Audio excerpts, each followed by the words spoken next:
मेरी अम्मा रोज पड़ोसन को अपने घर बुला लेती और उसके पैर पकड़कर कहती कि अपने बेटे की शादी मेरी बेटी से कर दे, मैं सारी जिंदगी तेरी गुलामी करूंगी। पड़ोसन मुझे ऊपर से नीचे तक घूरती और उठकर वापस चली जाती। मुझे बड़ा अजीब लगता कि अम्मा मेरी शादी पड़ोसन के बेटे से ही क्यों करना चाहती है। एक दिन पड़ोसन आई तो अम्मा घर पर नहीं थी। पड़ोसन मुझे कहने लगी, तेरे पेट में नाजायज बच्चा है, बस यही गुनाह छुपाने के लिए तेरी माँ तेरी शादी मेरे बेटे से करना चाहती है। ये सुनते ही मुझे गुस्सा आ गया, जिस पर पड़ोसन बोली, ये सब तेरी माँ का किया धरा है, देखना तेरी माँ खुदा की पकड़ में जरूर आएगी। मैंने पड़ोसन को धक्के देकर घर से निकाल दिया और खुद चादर पहनकर अस्पताल चली गई। जब डॉक्टर ने तस्दीक की कि मैं सच में माँ बनने वाली हूँ तो मैं पागल हो गई। मैं 18 साल की हो चुकी थी और मुझे कुछ मालूम नहीं था कि ये सब मेरे साथ किसने किया है। मैं उसी वक्त पड़ोसन के घर आई और पूछा कि बताओ मेरे पेट में किसका बच्चा है। पड़ोसन ने जो बात मुझे बताई उसे सुनते ही मेरे सर पर आसमान टूट पड़ा, क्योंकि मेरा नाम सायरा है। हम लोग बहुत गरीब हैं, लकड़ियां बेचकर गुजारा करते थे। सैलाब की वजह से हमारा सारा गांव ही तबाह हो गया, हमारा घर भी टूट चुका था। मेरे दो भाई हैं, मैं सबसे बड़ी हूँ। मेरे वालिद बीमार रहते थे, इसलिए सारा घर मेरी माँ ने संभाला हुआ था। एक दिन मैं रो रही थी, जब मेरी माँ मेरे कमरे में आई तो सामने का मंजर देखकर हैरान रह गई। मेरे वालिद को आवाजें देने लगी, मैं कुछ बोलती कि उनकी आंखें खुली की खुली रह गईं। मेरा भाई सामने हाथ में मिट्टी का तेल और माचिस लिए खड़ा था और मुझे कह रहा था कि मैं तुम्हें जला दूंगा। मेरे वालिद जानते थे कि मेरा भाई पता नहीं क्यों मुझसे नफरत करता था, मुझे पागल बोल रहा था। अब्बा ने गुस्से से कहा कि दूर फेंको ये बोतल, क्या कर रहे हो तुम। भाई कहने लगा, इस घर में या ये रहेगी या मैं रहूंगा, मुझे इससे नफरत है, ये मेरी बहन नहीं है। अब्बा ने उसे थप्पड़ मारा और कहा कि क्या मतलब, तुम इसको जलाओगे। अब्बा ने मेरे भाई को डांटते हुए कहा कि निकल जाओ मेरे घर से और कभी वापस ना आना। मेरी माँ रोने लगी कि बच्चा है, ना समझ है, माफ कर दे। अब्बा मुझसे बहुत मोहब्बत करते थे, लेकिन मेरी माँ और मेरा भाई मुझे हमेशा अब्बा की नजरों में गिराने की कोशिश करते रहते थे। अब्बा ने कहा कि हालात देखो, लोग दुआएं मांग रहे हैं कि इस मुसीबत से निकलने की, और तुम लोगों को अपनी दुश्मनियों की पड़ी है। आज तुमको दिखाता हूँ कि तुम कैसे लड़ते हो। भाई के बाहर जाने के बाद अब्बा मुझ पर गुस्सा करने लगे, कहने लगे, सायरा तुम भी छोटे भाई का कुछ ख्याल कर लिया करो, उसकी तबीयत खराब है। मैंने कहा, मेरा कसूर नहीं था, भाई झगड़ा शुरू करता है पहले। अब्बा ने मुझे साथ लिया और चचा की तरफ आ गए। कुछ दिन घर की मुरम्मत की वजह से हम लोग उनके घर रहने लगे। चाचा लोगों का घर बच गया था। मैंने सामान रखा जो थोड़ा बहुत बचा था और जाने की तैयारी करने लगी। अब्बा किसी काम से घर से बाहर थे, जब मेरी माँ ने कहा कि तुम चलो फयाज के साथ, मैं आती हूँ। मेरे भाई का नाम फयाज था, जिससे कुछ दिन पहले मेरा झगड़ा हुआ था। माँ के कहने पर वो वापस घर आ चुका था, मगर मुझे उससे डर लगता था। मैंने मना किया तो माँ लड़ने लगी कि बहन भाइयों में झगड़ा हो जाता है, बातों को दिल में नहीं रखते। मेरी माँ ने मुझे देखते हुए इशारा किया कि जाओ तुम इसके साथ चली जाओ। मैंने कहा मुझे इस दरिंदे के साथ नहीं जाना। तब अम्मा कहने लगी, तो बैठी रहो, तेरा बाप तो कहीं काम से गया है, जब आएगा उसके साथ चली जाना। मैं अक्सर ही देखती थी कि मेरी माँ हर काम में मेरे भाई का साथ देती थी, और मेरा भाई बिल्कुल आवारा था, जिसे पता नहीं था कि उसका बूढ़ा बाप बीमार है। ना ही मेरा भाई कोई काम करता था। मेरी माँ मेरे भाई से कुछ कहती भी नहीं थी। अब्बा हमेशा कहते थे कि देखना ये बहुत पछताएगा, लेकिन अम्मा कहती थी कि यही तो दिन है इसके, अभी उम्र ही क्या है, 16-17 साल में बच्चे को पता ही क्या होता है। अम्मा की बात पर अब्बा खामोश हो जाते थे, जानते थे माँ बेटा समझने वाले नहीं हैं। उस वक्त हम सब बहुत मुसीबत में थे, घर और मवेशी सब कुछ सैलाब की नजर हो गया था। भूख और सब कुछ जाने का दुख हम सबको जहनी तौर पर मफलूज कर रहा था। अगर कोई बंदा इमदाद देने हम तक पहुंच भी जाता तो कितने दिन हम भूख मिटाने के लिए हाथ फैलाते रहेंगे। हमारा मसला तो मुस्तकिल रोजी का था, लेकिन इससे भी बुरा ये था कि हम लोग आपस की रंजिशों में गिरफ्तार थे। मैं उन दिनों बहुत सोच रही थी, उसकी वजह शायद वो थोड़ी सी तालीम भी थी जो अब्बा ने अम्मा की मुखालफत के बावजूद मुझे दिलवाई थी। समझदार होने का एक नुकसान ये भी होता है कि हम हर चीज़ की तह में जाकर आगाही हासिल करना चाहते हैं। बाज़ औक़ात आगाही बहुत तकलीफ देती है। खैर, हम लोग चचा के घर 10 दिन रहे। उन दिनों में अब्बा बीमारी के बावजूद भी घर की मुरम्मत में लगे रहे और मेरा भाई लोगों के साथ बड़ी बड़ी बातें करता रहा। कभी कभी मुझे लगता कि ये भी किसी फलाई इदारे का इश्तिहार बन जाएगा। हम मेरे भाई को शहर से आने वाले उन लोगों पर बड़ा रश्क आता और उनके आगे पीछे फिरता रहता। अब्बा कहते, किसी के आगे हाथ नहीं फैलाना, सब कुछ अल्लाह ताला की तरफ से आजमाइश है, बस सब्र करो। मेरा छोटा भाई बहुत बीमार रहने लगा था, उससे डेंगू हो गया था। हम सब बहुत परेशान थे। उसकी हालत दिन ब दिन खराब हो रही थी। माँ हर वक्त हुकूमत को कोसती रहती कि इन तक कोई इमदाद नहीं पहुँच रही थी और अब्बा अपनी सोचों में गुम था कि घर की छत तो मुरम्मत करवा ली है, मगर अब खाएंगे कहाँ से। अब्बा घर पे होता तो मैं माँ के तानों से बची रहती, वरना तो माँ सारा दिन मुझे ही सुनाती रहती। मुझे समझ नहीं आती कि मेरा कसूर क्या था। मेरे चाचा का बेटा अब अक्सर हमारे घर पर रहता था और हर वक्त वो मुझे ही देखते रहता। मैंने कभी उस पर ध्यान नहीं दिया था। एक रात मैं अकेली बैठी थी, वो मेरे पास आ गया और बोला कि मुझे तुमसे एक काम है। मैंने कहा कि क्या काम है। कहने लगा कि कुछ दिनों में जब सब कुछ ठीक हो जाएगा तब माँ से कहूँगा कि तेरे अब्बा से तुझे मेरे लिए मांग ले। मैंने कहा कि मुझे अभी शादी नहीं करनी और अगर शादी के बाद यही हालात बर्दाश्त करने हैं तो शादी का फायदा ही क्या है। कहने लगा, मैं बहुत जल्दी काम ढूंढ लूंगा। मैंने हैरानी से उसे देखा था क्योंकि सारा खानदान जानता था उस निखट्टू ने कभी एक जगह टिककर काम नहीं किया। मैंने कहा कि मुझे माफ रखो, मैं एक जहन्नुम से निकलकर दूसरी जहन्नुम में नहीं आ सकती। मेरी किस्मत बुरी कि ये बात मेरी माँ ने सुन ली और मुझे चुटिया से पकड़कर घसीटती हुई अब्बा के पास ले गई और कहने लगी कि आधी रात को इसने मुझे अपने कजन के साथ रंगे हाथों पकड़ा है।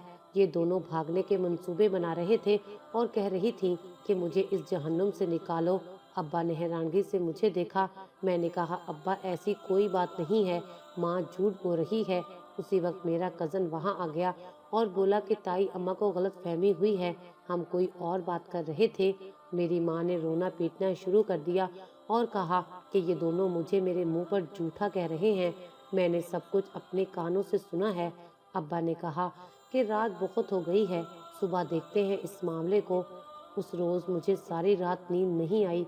पता नहीं सुबह क्या होगा और सुबह होते ही हम पर एक और कयामत टूट गई। मेरा छोटा भाई मर गया था। हम लोग तबाह हो गए थे। मेरे वालिदैन का सदमे से बुरा हाल था। मेरा बाप पहले ही कमजोर और बीमार था। इस वाक़े ने उसकी कमर तोड़ दी थी। मेरी माँ ने उन सब की वजह मुझे करार दी क्योंकि मैं ही अपने भाइयों के पीछे पड़ी रहती हूँ, उन्हें बद्दुआएं देती थी। मैंने कभी ये नहीं सोचा था मेरे भाई किसी मुश्किल में फंस जाएंगे या इस दुनिया में नहीं रहेंगे। मुझे भी उतना ही सदमा था, लेकिन माँ को कौन समझाता। मेरे भाई के मरने के बाद मेरी माँ खामोश हो गई थी। कुछ दिन बाद मेरी चच्ची ने मेरे अब्बा से कहा कि तुम लोग सायरा का रिश्ता मेरे बेटे से कर दो। अब्बा तो राजी हो गए, लेकिन अम्मा ने कहा कि अगर ये रिश्ता हुआ तो मैं अपनी जान दे दूंगी। और अब्बा से कहा कि देखा, अब बताओ, मैं कहती थी ना कि ये लड़की तुम्हारे भतीजे के साथ चक्कर चला रही है, किसी दिन हमारा मुंह काला करके भाग जाएगी। अब्बा ने गुस्से में आकर रिश्ते से इनकार कर दिया। चचा नाराज हो गए। हम लोगों से बोल चाल छोड़ दी। हम लोग अपने घर वापस आ गए थे। मेरी माँ ने मुझे कहा कि मैं उनके साथ काम पर जाया करूं। अब्बा ने मना किया और कहा कि सायरा घर से बाहर नहीं जाएगी। मेरे अब्बा मेरे लिए बहुत बड़ी हिम्मत थे। मैं उनकी जिंदगी की दुआएं मांगती थी कि अगर अब्बा ना होते तो मेरा क्या होता। मेरी माँ और मेरा भाई मुझे जीते जी मार देते और फिर जिसका डर था वो ही हो गया। एक दिन अब्बा घर से गए और वापस नहीं आए। उनका एक्सीडेंट हो गया था। कहाँ गए थे हमें कुछ पता नहीं चल रहा था। सब जगह ढूंढ ढूंढ कर थक गए थे, लेकिन अब्बा का कुछ पता नहीं चल रहा था। मेरी माँ बाहर आने जाने वाले के सामने रो पीट रही थी। मुझे एक बार भी ये नहीं कहा कि तुम हौसला करो। मैं रो रो कर थक चुकी थी। अब मैं मजीद अकेली हो गई थी। मैंने अपने चचा से अपने अब्बा के बारे में बात की वो अब्बा के जाने के बाद रोज हमारे घर आते थे।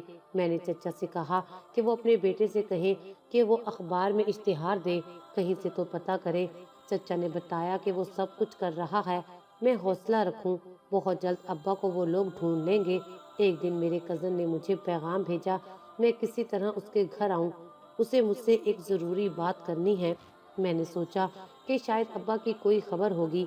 मैंने माँ से पूछा तो माँ ने मुझे जाने ना दिया। मैं बहुत परेशान थी। एक हमसाये के बच्चे से कहकर अपने कज़न तक पैगाम पहुंचाया कि मुझे घर से निकलने की इजाज़त नहीं है, जो बात है वो इस बच्चे को बता दे। मेरे कज़न ने इस बात को मसला बना लिया कि मैं बच्चों के हाथ उसे पैगाम भिजवाऊंगी। वो अगले दिन खुद ही घर पहुंच गया। मेरी माँ ने उसे घर से निकल जाने का कहा। उसने मेरे पास आकर मुझे कहा कि तुम क्या हिमाकतें करती हो, मेरी बात सुनने नहीं आ सकती थी तो ना आती, लोगों को क्यों इसमें शामिल किया। मेरी माँ मुंह पर हाथ रख के खड़ी थी, कहने लगी कि क्या सायरा ने तुम्हें खुद यहाँ बुलवाया है। मैंने अम्मा से कहा मैंने इसे यहाँ नहीं बुलाया था। मेरे कज़न की जल्दबाजी ने मुझे एक बार फिर से कटहरे में खड़ा कर दिया था। मेरा भाई भी आ गया था और मेरे कज़न को देखकर गुस्से में आ गया। कहने लगा कि हमने जब रिश्ता नहीं किया तो वो क्यों हमारे घर आता है। दोनों आपस में लड़ने लगे थे। मेरे कज़न ने मेरे भाई का सर फाड़ दिया था। बहुत मुश्किल से दोनों को अम्मा ने रोका था। अब अम्मा मेरे कज़न को बद्दुआएं दे रही थी और मेरा भाई मुझे गुस्से से देख रहा था। मुझे उस दिन बहुत खौफ आया। मुझे लग रहा था वो मुझे जिंदा नहीं छोड़ेगा। मेरे घर से निकलने पर पाबंदी लगा दी गई थी। मुझे किसी से भी बात करने की इजाज़त नहीं थी। कुछ दिनों से अम्मा अपने कमरे में रहती और दरवाजे को अंदर से बंद रखती। जब दरवाज़ा खोलती तो कमरे से धुआं निकलता नजर आता। मुझे पता नहीं चल रहा था कि अम्मा इतनी देर कमरे में क्या करती है। फिर अम्मा हमारी पड़ोसन को हमारे घर बुला लेती और रोते हुए कहती, तुम अपने बेटे की शादी मेरी बेटी से करो, सायरा को अपनी बहू बनाकर यहाँ से ले जाओ। अब ऐसे रोज ही होने लगा था। पड़ोसन अम्मा की बात सुनती और फिर मुझे ऊपर से नीचे तक घूरती और अपने घर चली जाती। मुझे कुछ अजीब लगता था। एक दिन अम्मा घर पर नहीं थी जब वो पड़ोसन आई और मुझसे बोली कि तेरे पेट में नाजायज औलाद है। ये सुनते मुझे गुस्सा आ गया, लेकिन जब वो बोली इस बारे में तुझे कुछ नहीं मालूम, सारा गुनाह तेरी माँ का है। पड़ोसन की बात सुनकर मैं हैरान हो गई। मैंने उसकी बात का यकीन ना किया। अगले दिन अस्पताल गई और चेकअप करवाया तो वाकई मैं हामला थी। रिपोर्ट देखकर तो मेरे सर पर आसमान गिर पड़ा था।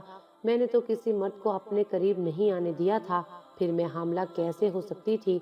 मैं जल्दी जल्दी पड़ोसन के पास गई ये जानने के लिए कि ये किसका बच्चा है, लेकिन जान निकल गई जब उन्होंने बताया कि ये बच्चा मेरे कज़न का है जो बार बार मेरा रिश्ता मांग रहा है और वो मेरी माँ से मिले हुए थे। पड़ोसन ने बताया कि मेरी माँ सौतेली है, इसीलिए उसने ये सब किया है। मैं पागल भी पड़ोसन की बातों को सच समझने लगी और सोचने लगी कि मेरी माँ का रवैया मेरे साथ इतना बुरा क्यों था। क्यों मेरी माँ ने मुझे कभी समझा नहीं था, हमेशा अपने बेटे की साइड ली और मेरे वालिद को भी मेरे खिलाफ करती रहती थी। पड़ोसन ने बताया कि मेरी माँ मेरे बचपन में ही फौत हो गई थी। उसकी वफात के बाद मेरे अब्बा ने इस औरत से शादी कर ली जो एक तलाक याफ्ता थी। उसका एक बेटा भी था। तुम्हारे बाप ने उस औरत से कहा था कि मैंने अपनी बेटी की वजह से तुमसे शादी की है, तुम इसे माँ बनकर पालना, इसे कभी भी कोई कमी ना होने देना। मेरी सौतेली माँ कुछ साल तक मेरा ख्याल रखती रही। मेरे वालिद और घर में जैसे ही उसकी जगह बन गई और उसने मुझे साइड पर कर दिया, सब कुछ अपने बेटे को समझा और फिर मेरे वालिद के सामने ये साबित करने लगी कि उनकी बेटी उनकी कदर करती है न इज्जत। मेरे अब्बा जब भी कहीं जाते मेरी माँ मेरे सौतेले भाई से कहकर मुझे बातें सुनवाती और पिटाई करवा देती। जब अब्बा को कुछ बताती तो कहते बच्चे हैं, बच्चों की लड़ाई का क्या है, सुबह लड़ते हैं तो शाम को एक साथ खेलते हैं। मेरी सौतेली माँ मेरा बचपन खा गई थी और अब उसने मेरा जीना हराम कर दिया था। मैं खौफजदा रहने लगी थी। मुझे लगता मैं किसी से बात भी करूंगी तो लोग मुझ पर हंसेंगे। मेरा पेट भी बढ़ने लगा था और अब मुझे अपने कज़न से भी नफरत हो गई थी। उसने मेरे सामने मेरी सौतेली माँ से दुश्मनी ले रखी थी, लेकिन वो उसके मंसूबे में शामिल था। मैं अपनी इज्जत गंवा चुकी थी। मेरे पेट में उसकी नाजायज औलाद थी। मेरा दिल चाहता कि मैं मर जाऊं और हमेशा के लिए जिंदगी से आज़ाद हो जाऊं। मुझे अपने अब्बा बहुत याद आते थे। काश वो होते तो ये सब कुछ ना होता। मेरी रात आंखों में कट जाती और दिन भर मैं मरने की दुआएं मांगती। मेरी माँ मुझे कहती, इस गुनाह को लेकर यहाँ से निकल जाओ। मैंने अभी तक उससे नहीं कहा था कि ये सब उसी का किया धरा है। मैं मजबूर थी। मेरा भाई भी मुझे मारने के दर पर था। एक दिन जब मैंने अपनी माँ को कह दिया कि मेरे साथ जो भी हुआ है ये सब उसी ने किया है, तब उसने कहा कि मैं उसे इल्जाम देकर इस गुनाह को उसके सर देना चाहती हूँ। मेरा भाई मुझे मारने लगा और मेरी माँ खड़ी तमाशा देखती रही और मुझे घर से निकाल दिया। धक्के देकर मुझे सड़क पर छोड़ गई। मैं वहीं बैठी रो रही थी। मैं रोते रोते उसी पड़ोसन के घर आ गई और उसे कहा कि मुझे इस मुसीबत से निकाले। खुदा के लिए मुझे अपनी बहू बना ले, वरना इस बच्चे को लेकर कहाँ जाऊंगी। मुझे रोता देखकर मेरी पड़ोसन ने हामी भर ली और अगले दिन मेरा उसके बेटे से निकाह था। रात को मैं एक कमरे में बैठी थी जब बाहर से आवाजें आने लगी। पड़ोसन अपने बेटे से कह रही थी कि मैं तेरे लिए दुल्हन ले आई हूँ, कल उसे तेरी दुल्हन बना दूंगी। मैंने थोड़ा सा दरवाजा खोलकर देखा तो मेरे पैरों तले से जमीन निकल गई। वो एक पागल सा लड़का था जिसका जहनी तवाज़ुन ठीक नहीं था और उसके मुंह से राल टपक रही थी। मेरे आंसू बह रहे थे। ये सब क्या हो गया था? तभी पड़ोसन ने मुझे देख लिया था कि मैं सब कुछ जान गई हूँ। वो मेरे पास आई और बोली कि मेरा बच्चा बिल्कुल ठीक है, पता नहीं अचानक इससे क्या हो गया है, ये रोने और चीखने लगा है। आहिस्ता आहिस्ता इसने अपना जहनी तवाज़ुन खो दिया है। ये खुद को आज भी बच्चा समझता है। पड़ोसन अब रो रही थी। उसने मुझे कहा कि मैं अगर चाहूँ तो इसके बेटे से शादी कर लूँ, नहीं तो यहाँ से जा सकती हूँ। लेकिन अब मेरे पास सर छुपाने को कोई और जगह नहीं थी। लोग मेरी जान के दुश्मन हो गए थे। मोहल्ले में बात फैल गई थी। मैंने यही बेहतर समझा था कि जहनी मरीज से शादी कर लूं और चुप करके अपनी जिंदगी गुजारूं। जब मैंने अपना फैसला सुनाया तो मेरी पड़ोसन हैरान रह गई और उसने मुझसे माफी मांगी और कहा कि उसने एक झूठ बोला था। वो अपने बेटे की वजह से लालच में आ गई थी। मैंने हैरानी से उससे देखा कि वो क्या कहना चाह रही थी। उसने मुझे बताया कि असल में ये सब कुछ उसने और मेरी सौतेली माँ ने मिलकर किया था। उन्होंने पहले मुझ पर जादू करवाया, फिर एक दाई से पेट फूलने की दवाई लेकर मुझे खिलाती रही, जिससे तुम्हारा पेट फूल गया। अस्पताल की एक नर्स से कहकर हम लोगों ने जाली रिपोर्ट्स बनवाई ताकि तुम खुद से नफरत करो और मेरे बेटे से शादी कर लो। तुम्हारी माँ और मैं दोनों मिलकर ये ड्रामा करते थे और तुम्हारा कजन बिल्कुल बेकसूर है। ये भी तुम्हारी माँ की साजिश थी ताकि तुम हम लोगों से बदतन होकर उसके साथ ना चली जाओ। इसलिए उसने कहा कि हम कहेंगे कि तुम्हारे पेट में जो बच्चा है वो तुम्हारे कजन का है ताकि तुम्हें उससे नफरत हो जाए। वो बेचारा तो इस मामले से ला इल्म है। ये सब कुछ मेरे लिए कम नहीं था। मैं अजीब मुसीबत में फंस चुकी थी। मुझे अंदाजा नहीं था कि मेरी सौतेली माँ नफरत में इस हद तक आगे बढ़ जाएगी। पड़ोसन ने मुझे जड़ी बूटियां का कहवा बनाकर देना शुरू किया और मुझे रोजाना आमिल से दम भी करवाती रही। बहुत जल्दी मैं ठीक हो गई। पड़ोसन ने मेरी शादी भी अपने बेटे से नहीं की थी। एक दिन पड़ोसन ने किसी के घर जाना था। उसने अपने बेटे से कहा कि आज तुम सायरा के साथ चले जाना, उसका आखिरी दम है। मैं उसे अपने साथ ले गई, मगर मुझे शर्म आ रही थी जब लोग उस शख्स की बच्चों जैसी हरकतें देखकर हंस रहे थे। वहाँ औरतों का रश था। हमारी बारी देर से आई। जब आमिल ने मुझे दम किया तो मेरे साथ बैठे पड़ोसन के बेटे पर नजर पड़ी तो कहने लगा, ये कब से ऐसे हैं? मैंने कहा कि इसकी माँ ने तो यही कहा था कि पिछले साल से इसकी हालत ऐसी हुई है। उसने कहा कि लड़के पर जादू के जरिए अमल करवाए गए हैं। मैंने हैरानी से पास बैठे पड़ोसन के बेटे को देखा जो अचानक ही रोने लगा था। वहाँ मौजूद औरतें डर गई थीं। उसके रोने की आवाज़ इतनी अजीब थी, मैं भी डर गई थी। मैं कुछ दूर जाकर खड़ी हो गई। पड़ोसन का बेटा वसीम मुझे मारने को दौड़ रहा था। जब आमिल के दो मुरीदों ने उसे काबू किया, आमिल आंखें बंद किए कुछ पढ़ रहा था। मेरी आंखें हैरत से फटी की फटी रह गईं। वसीम की आंखें लाल हो रही थीं। वहाँ मौजूद सब लोग हैरान थे। मेरा खौफ से बुरा हाल था।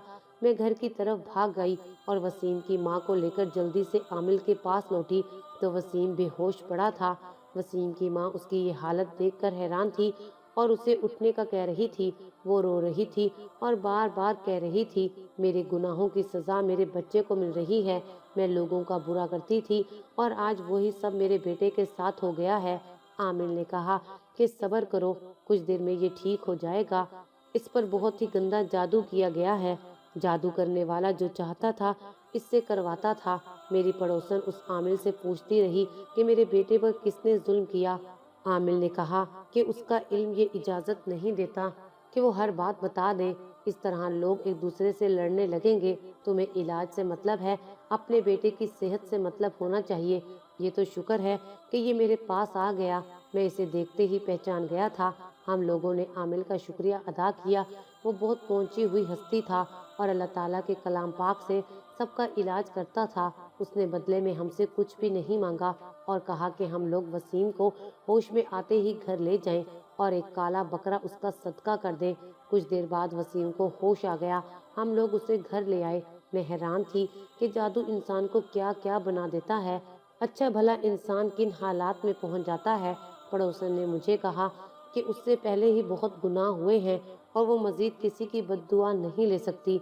मैं अगर चाहूँ तो वापस लौट जाऊँ, लेकिन मुझे लगता था कि अगर मैं वापस गई तो मेरी सुतीली माँ मुझे घर में घुसने नहीं देगी, बहुत जलील करेगी। बेहतर यही है कि मैं ना ही जाऊँ। पड़ोसन की सूरत में एक हमदर्द सहारा तो मिल गया था। वो मुझसे माफ़ी मांग चुकी थी और शर्मिंदा भी थी। कुछ दिन बाद पता नहीं किसने मेरे कज़न को बता दिया कि मैं यहाँ रह रही हूँ। वो मुझे ढूंढता हुआ यहाँ आ गया और मुझे कहा कि मैं उसके साथ चलूँ। मैंने कहा कि मैं उसके साथ नहीं जा सकती। उसकी माँ भी मेरी सौतेली माँ जैसी है। मैं एक अजाब से निकलकर दूसरे में नहीं जा सकती, लेकिन वो ना माना और कहा कि अपनों के होते हुए मैं यूं किसी के घर पर रहूं, ये ठीक नहीं है। उसे सब कुछ पता चल गया था, जो कुछ मेरे साथ हुआ था। फिर पड़ोसन ने मुझे कहा कि मैं उसके साथ चली जाऊं और बेहतर है उससे शादी भी कर लूं। हमारे मुआशरे में अकेली औरत का रहना बहुत मुश्किल है। उसे एक मजबूत सहारे की जरूरत होती है। मर्द के बगैर औरत बहुत बेबस और मजबूर है। मैंने अपने कज़न को देखा जो वसीम के साथ बैठा किसी मौजू पर बात कर रहा था। मैंने कहा कि मुझे अभी बता दो, ये ना हो कि कल को तुम भी बदल जाओ। कहने लगा, मैं वादा करता हूँ तुम चलो और तुम्हारे लिए एक सरप्राइज भी है। जब मैं उसके साथ उसके घर आई और सहन में बैठे एक शख्स को देखकर मुझे आंखों पर यकीन नहीं आ रहा था। वो मेरे वालिद थे। मेरे वालिद मेरे साथ थे। मैं उनके सीने से लगकर रो रही थी। उन्होंने बताया कि उनका एक्सीडेंट हो गया था। सर पर गहरी चोट लगी थी जिसकी वजह से वो बेहोश हो गए थे। तब मेरा कज़न जमील ही उन्हें अपने घर ले आया था। उसे डर था कि मेरी सौतेली माँ मेरे बाप को भी मार देगी। अब्बा को देखकर मैं बहुत खुश थी। उनसे मिलकर एक बार फिर से जी उठी थी। मेरे कज़न ने उन्हें सब कुछ बता दिया था। मेरे वालिद ने मेरी सौतेली माँ को बुलवाया और उसे खूब बातें सुनाई और फिर उसे तलाक दे दी और एक शाम सादगी से मेरा निकाह मेरे कज़न जमील से हो गया था। आज मैं बहुत खुश हूँ। मुश्किल वक्त यूं कट जाएगा, कभी मैंने सोचा भी नहीं था। दिल पे बोझ ना हो तो जिंदगी आसान होती है। मेरा शोहर जमील मेरा बहुत ख्याल रखता है, मुझे इज्जत देता है। आज मैं जमील और अपने अब्बा के साथ बहुत खुश हूँ।